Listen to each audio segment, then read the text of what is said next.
रहमतुल्लाहि व बरकातुह।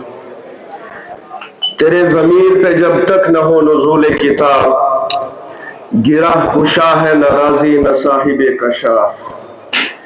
है कौल मोहम्मद कौल खुदा, फरमान न बदला जाएगा, बदलेगा ज़माना लाख मगर कुरान न बदला जाएगा। एक हूँ जो मुस्लिम हरम की पासबानी के लिए नील के साहिल से लेकर ताबखा के काशगुर। मेरी तरफ से बहुत बहुत मुबारक है दारुल फुरकान की इंतजामिया, असातिज़ा और इन मासूम तलबाए किराम को, खास कर उन 7 तलबाए किराम को जिनकी दस्तारबंदी होने वाली है। बहुत बड़ा इनाम है, बहुत बड़ी फजीलत है, बहुत बड़ा इकराम है, मगर उन लोगों के लिए जो कुरान से वाबस्ता है, जो कुरान की आजमत को समझते हैं, जो कुरान की रफ़अत को समझते हैं, जो कुरान की बड़ाई को समझते हैं, जो कुरान के साथ अपने रिश्ते को फख्र समझते हैं, उन्हीं लोगों को खबर है कि हाफिज कुरान का दर्जा क्या है, इसकी रफ़अत क्या है, ये कद्र व मंजिलत कितनी बड़ी है। तो मैंने एक शेर अल्लामा का आपके सामने पेश किया, क्योंकि कुरान के निस्बत से ये जलसा है कि तेरे ज़मीर पे जब तक न हो नुज़ूल किताब।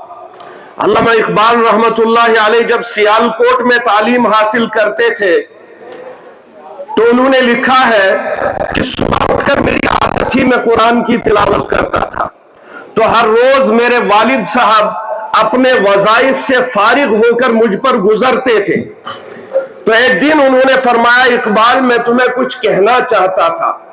तो मैंने अर्ज किया कि अब्बा जान आप फरमाएं, लेकिन वालिद साहब ने कहा कि अभी नहीं, जब तुम्हारी तालीम पूरी होगी तब कहूंगा। जब लाहौर चला आया तालीम पूरी करने के बाद, तब मैंने कहा अब्बा जी अब फरमाएं। नसीहत, जब बाप नसीहत करता था कान लगाकर सुनते थे, लेकिन आज बाप नसीहत करता है तो हमें न इस कान को पता होता है न इसको पता होता है। हद तो यह है कि बाप बाप ही नहीं रहा, बाप को बाप समझना ही हम भूल गए, माँ को माँ समझना ही हम भूल गए। तो लाहौर में बाप ने कहा, वालिद साहब ने कहा कि बेटा जब तुम पास हो जाओगे तब कहूंगा। जब अल्लामा इकबाल पास हो गए, एक दिन उसी तरीके से फजर के बाद कुरान पाक की तिलावत कर रहे थे तो वालिद साहब का गुजर हुआ। कहा बेटा ये जो तुम कुरान पढ़ रहे हो इसको उस तरीके से पढ़ो कि पढ़ते हुए तुम्हें पता चले, तुम्हारा दिल मुनक़लिब हो जाए, तुम्हारी जवानी में इनकलाब पैदा हो जाए, तुम्हारे बुढ़ापे में इनकलाब पैदा हो जाए, तुम्हारे माशरे में इनकलाब पैदा हो जाए, तुम्हारे तहजीब व तमद्दुन में इनकलाब पैदा हो जाए, तुम्हारे इस्लाम होने का जब तुम्हें याद आए कि मैं अल्लाह का बंदा हूं, रसूलुल्लाह का उम्मती हूं, तो मैं फख्र होना चाहिए। तुम्हारे दिल के अंदर अजीब कैफियत और जज्बा पैदा होना चाहिए। जिस तरह बीच में आपको एक बात कही गई थी कि मुझे लगता है अल्लाह ने इस मजमे को रहमत के फरिश्तों से घेर रखा है। वल्लाह कई बार महसूस हुआ, आंखों से आंसू निकले इन मासूमों के प्रोग्राम पेश करने पर। दूसरा जो मैंने शेर पढ़ा वो यही कि एक हूं जो मुस्लिम हरम की पासबानी के लिए, चूंकि पैगाम पहुंचाना है, पैगाम के लिए वक्त इतना भी काफी है, लेकिन मैं आपको जरा झंझोड़ने की कोशिश करूंगा। बच्चों ने फलस्तीन को याद किया, वाह फलस्तीनियों, वाह बैतुल मुकद्दस, वाह मस्जिद अक्सा, वाह मस्जिद अक्सा। अगर मुसलमानों की सफों में इत्तेहाद होता, अगर मुसलमानों में इत्तिफाक होता, अगर मुस्लिम हुक्मरान को जर्रा बराबर भी गैरत होती, शर्म होती, हया होती, आज मस्जिद अक्सा रोती नहीं, आज मस्जिद अक्सा मजलूम नहीं होती।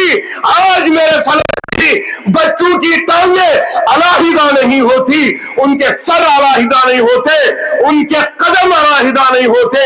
یہ مسلمانوں کی زبوحالی ہے, یہ مسلمانوں کی بے غیرتی ہے, یہ مسلمانوں کا اپنے اوپر شیطان کا چھایا ہوا جو چھپر ہے اسے پھاڑنے کی ضرورت ہے, اور اللہ کے چھپر میں آنے کی ضرورت ہے, اللہ کے سائے میں آنے کی ضرورت ہے.